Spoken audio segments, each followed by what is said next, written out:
Welcome back courtside on Buffalo Wild Wings Radio Row and your Mattressburg post-game show. The Lobos knock off Colorado State 66-53, and it's time for our Delta Dental Coach's comments post-game with Lobo head coach Craig Neal.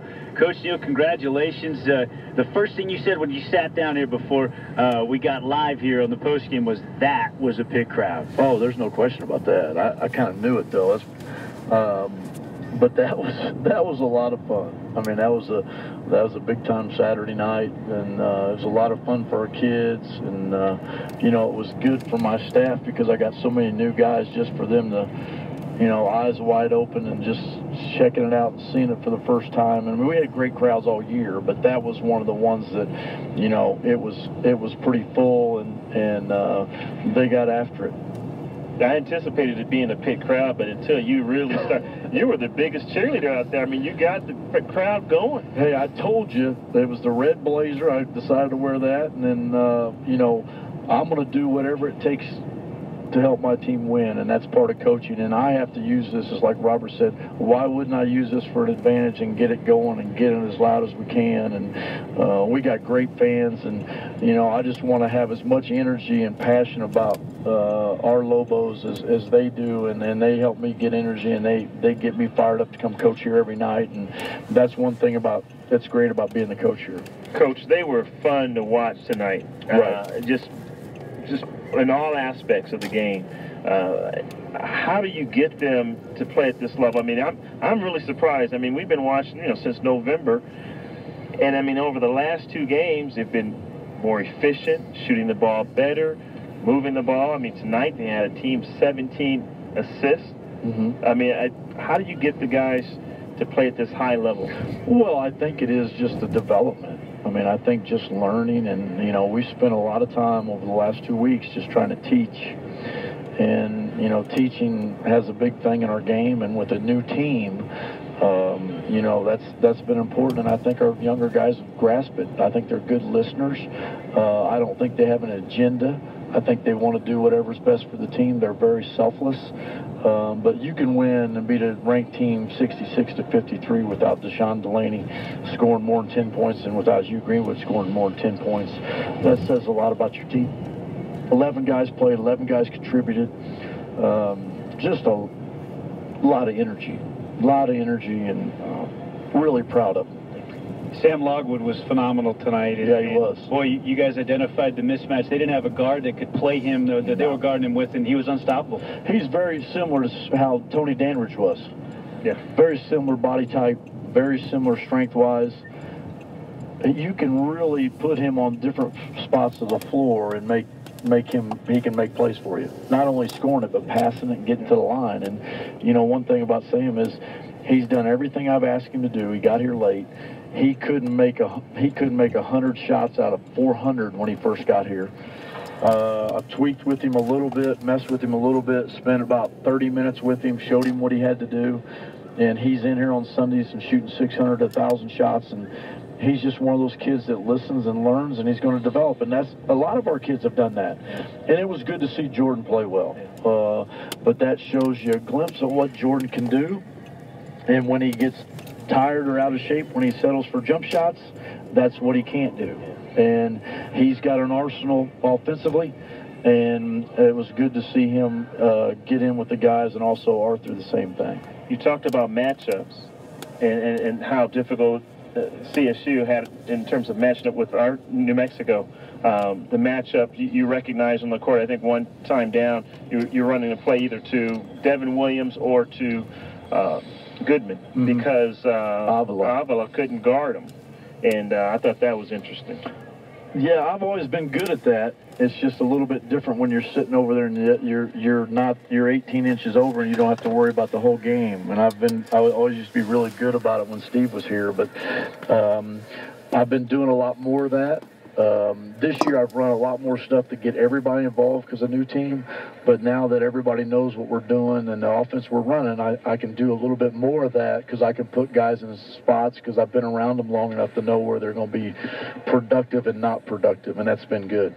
One of my favorite moments tonight, Coach, was when you brought Arthur off the floor in the second half, and you gave him a long embrace over here right in front of the scorer's table, and he's worked so hard to come back after his injury and waited so long for this opportunity tonight. He has worked really hard, but that was a tongue lashing that he took in the huddle for not paying attention, and that was a tongue lashing I gave him down on the bench because he wasn't into the game. Because, you know, it's hard when you come back, you expect to play more and want to play more, and I'm not mad at him, but you know, I had to get him back in line. And then I was proud that I put him in the game and gave him a shot, and he played up to his capabilities. He got in the flow.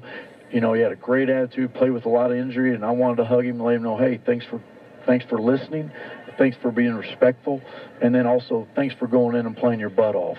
And, you know, that's what our guys are about. And, you know, we're going to go as far as we can if they all buy into the same thing, and I think they've done that. Speaking of playing your butt off, the thing for me that indicates it more than anything for Tim Jacobs is those 5 rebounds at his size, those 5 defensive rebounds. He's just fearless. Yeah, and what I've done with him is just because of his size is a tough deal. I've just said every time it goes up, get to the Mountain West logo.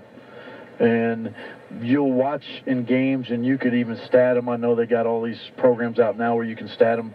A lot of those balls come from that Mountain West line to that elbow to elbow, and if you can get somebody there, they're going to get a lot of rebounds. But he's able to leave his guy and go get them, and he's very helpful, and he's played really, really well for us.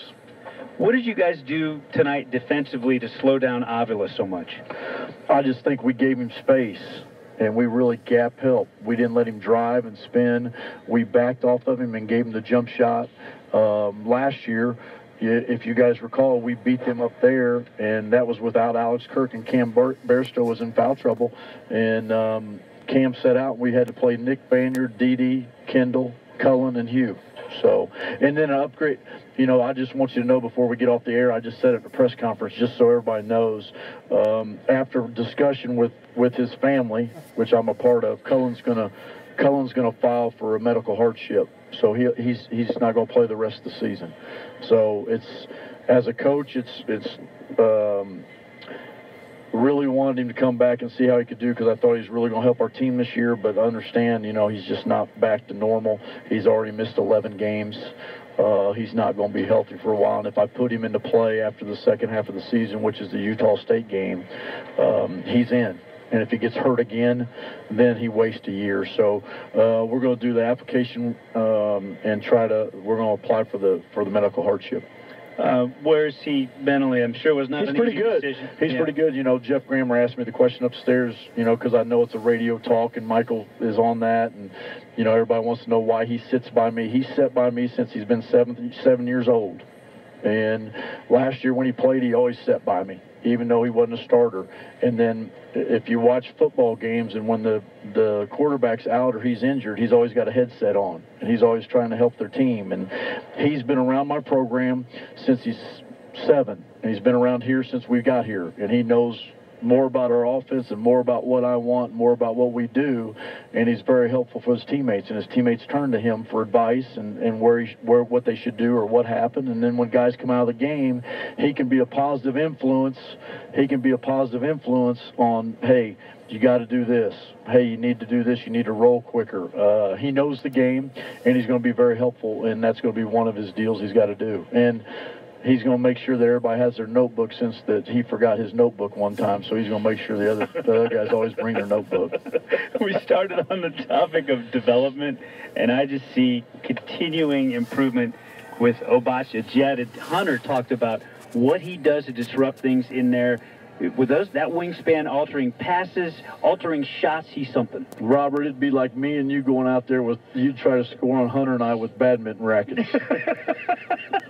Yeah, I mean, I was telling Rob, it's not, I mean, he may have only had 2 blocks. But it's all the change shots. Exactly. It's everything he changes, and you got to get it up quick, because you know he's somewhere around, and he's getting physically healthier. He's getting stronger.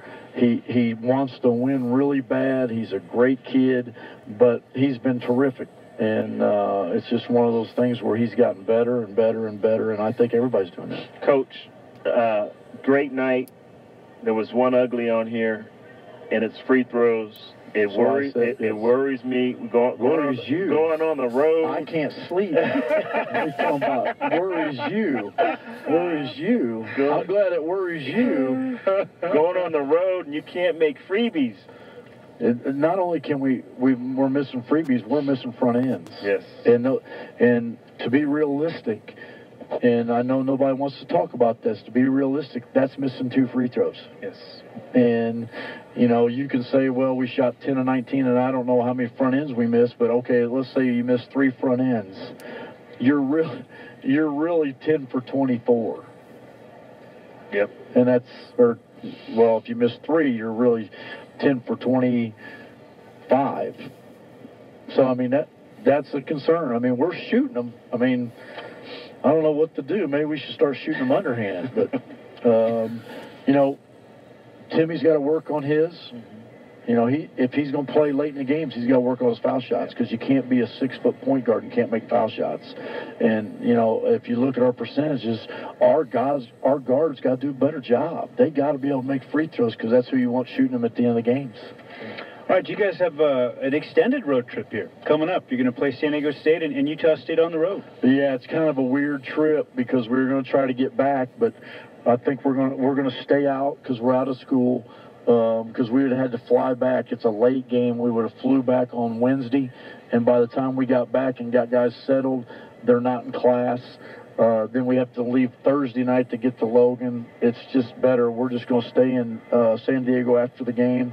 We're going to do some things with them with film and lift, take them to a movie, teach them treat them like kids, take them out in the community, and then we're going to fly to Salt Lake City on Thursday, and we're going to practice in the Jazz practice facility on Thursday when we land, and then we'll go on up to Logan and get ready to play. So it's going to be a little bit of a long trip, but that's, we've been pretty good on the road, and I think we know how to do it, so hopefully it'll help us.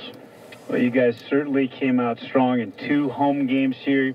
Protect the pit to start the Mountain West, and 2-0. And this is a difficult road trip. These 2 places you go to play here, the really first tough. trip, yeah. 2 tough places. So, Utah State had a great win at Boise today, and San Diego State, I feel bad for him because of the Poli deal.